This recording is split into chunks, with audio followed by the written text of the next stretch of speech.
Welcome to BDJ Daily Torah, a service of B'nai David Judaic Congregation in Los Angeles. Here is Assistant Rabbi David Stein.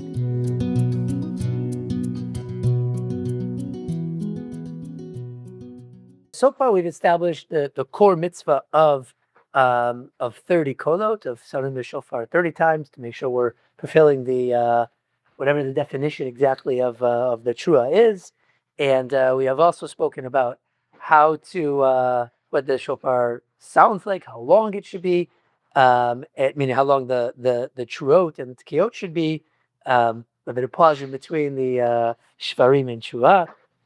But we don't only sound 30 kolot. We end up doing 100 sounds of the shofar. Where does that come from? So the Gemara Rosh Hashanah says it's very kind of, I don't know. It's we'll talk a little bit about how to understand this.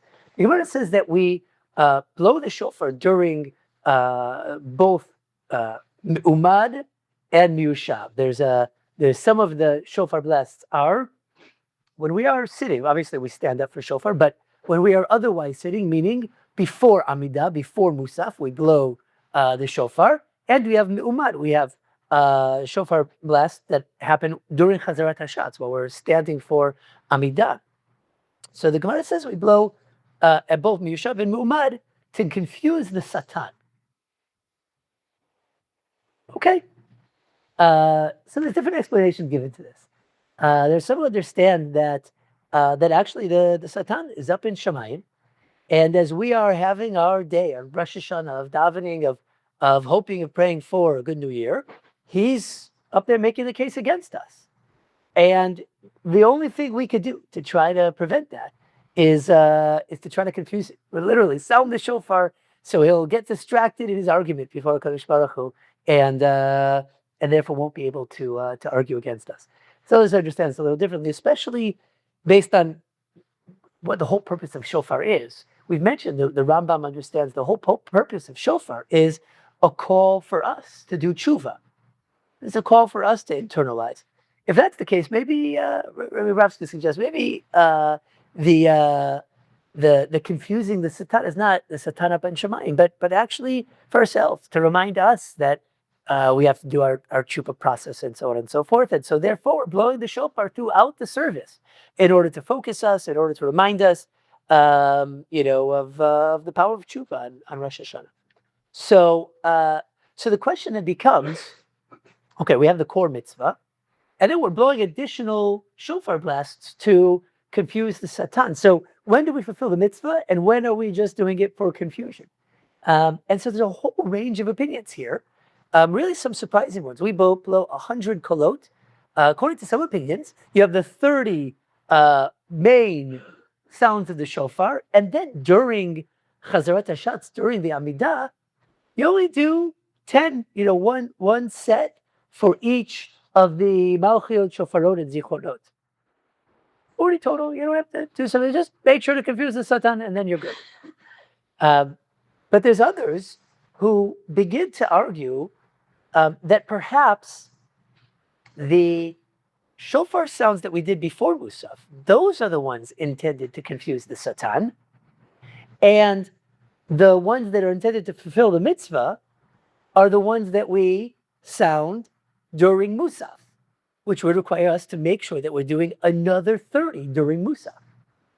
Okay, so here we have now 60 shofar blasts. We perhaps because the main mitzvah we're accomplishing before Musaf, perhaps because we're accomplishing that main mitzvah during Musaf. But then the question also becomes, well, I only made the bracha at the beginning.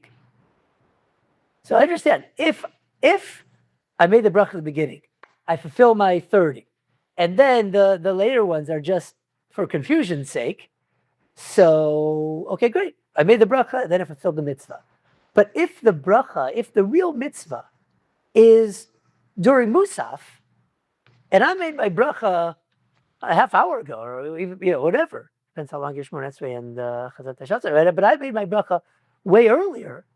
So how could my bracha there count for later? And indeed, this is probably why this is why we made sure not to talk and not have an interruption between the bracha and the even the later sounds of the shofar, because perhaps that bracha is actually counting for the mitzvah of shofar that is being fulfilled during Chazarat Hashat. So we really can't have that interruption. So we're up to 60, and we'll end with the shla. The Mishnah Berurah brings down the shla and many others, but the Mishnah Berurah brings down that the shla said that we should add another 40.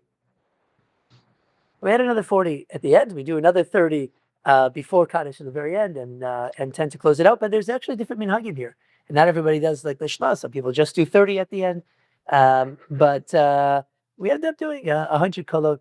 But the additional ones that we do seem to be, according to the Gemara, really part of, again, either the confusion for the Satan or the reminder for ourselves continuously throughout the Musaf service about the importance and the need for tshuva and Rosh Hashanah.